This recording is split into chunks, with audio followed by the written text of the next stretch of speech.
देखिए, पश्चिम बंगाल से तस्वीरें आ रही हैं। आज ममता बनर्जी का शपथ ग्रहण समारोह है। तीसरी बार वो मुख्यमंत्री पद की शपथ लेने जा रही हैं।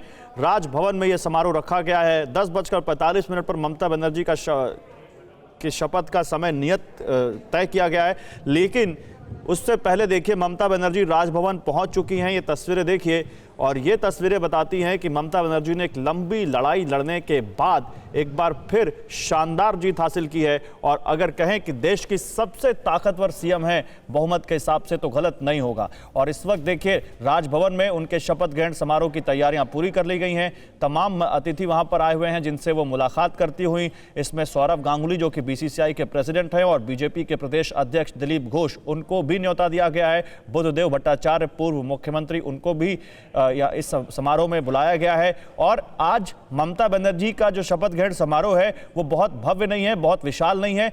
कैबिनेट का एक्सपेंशन बाद में किया जाएगा, ये जानकारी आई है। ममता बनर्जी ने यह भी कहा है कि हम ऐसा कोई जश्न नहीं मनाने जा रहे, क्योंकि कोरोना की महामारी के बीच हम ये शपथ ग्रहण समारोह कर रहे हैं। मैं ये शपथ ले रही हूं, लेकिन क्योंकि संवैधानिक बाध्यता है और जरूरी है, इसलिए शपथ वो मुख्यमंत्री के तौर पर ले रही हैं। इसमें एक बात और है, क्योंकि ममता बनर्जी अपना चुनाव हार गई हैं, इसलिए उनको 6 महीने के अंदर एक बार फिर से विधायक पद का चुनाव जीतना होगा, और यह भी एक राइडर है उनके साथ। लेकिन फिलहाल ममता बनर्जी इतिहास बनाती हुई एक बार फिर लगातार तीसरी पारी ममता बनर्जी की हैट्रिक जो उन्होंने लगाई है, और हर बार उन्होंने और ज्यादा सीटों से जीतकर अपनी ताकत दिखाई है। इस बार भी वही उन्होंने किया है। 2016 से ज्यादा सीटें जीती हैं इस बार, और ये दिखाया है कि राज्य में उनकी पकड़ कितनी मजबूत है। फिलहाल वो राजभवन में लोगों से मुलाकात कर रही हैं, लेकिन वो तस्वीरें देखिए, वो जगह जहां वो कुर्सियां लगाई गई हैं, जहां पर राज्यपाल और ममता बनर्जी बैठेंगे, और एक बार फिर से राज्यपाल उनको शपथ दिलाएंगे।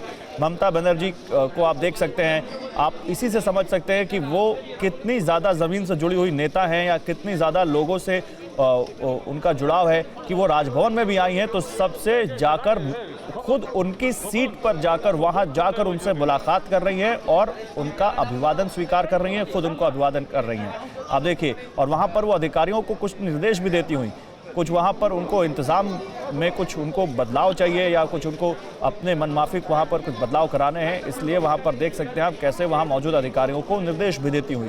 तो ममता बनर्जी, जिनका अपनी माँ माटी मानुष का जो एक अलग तरह की राजनीति है, एक अलग अंदाज है, उसी अंदाज में देख सकते हैं आप। बिल्कुल यहाँ पर चुनाव जीतने के बाद ममता बनर्जी इस वक्त भी एक्शन में। हालांकि उनके ऊपर एक आरोप यह लगा है कि चुनाव जीतने के बाद टीएमसी के कार्यकर्ता बेकाबू हो गए हैं और राज्य में बहुत ज्यादा हिंसा हो रही है। बीजेपी के कार्यकर्ताओं को निशाना बनाया जा रहा है, जिसका आरोप टीएमसी पर लग रहा है। बीजेपी आरोप लगा रही है कि ममता बनर्जी ने इस मामले में ढील दे रखी है। बीजेपी इसको लेकर राष्ट्रव्यापी धरना भी दे रही है। खुद बीजेपी के राष्ट्रीय अध्यक्ष जेपी नड्डा बंगाल गए हुए हैं, और इसके अलावा वहां पर बीजेपी के तमाम कार्यकर्ताओं को जो निशाना बनाया जा रहा है, उसको लेकर बीजेपी और टीएमसी आमने सामने है। अड़ी सोमवार से शुक्रवार शाम 6 बजे सिर्फ TV9 भारतवर्ष पर।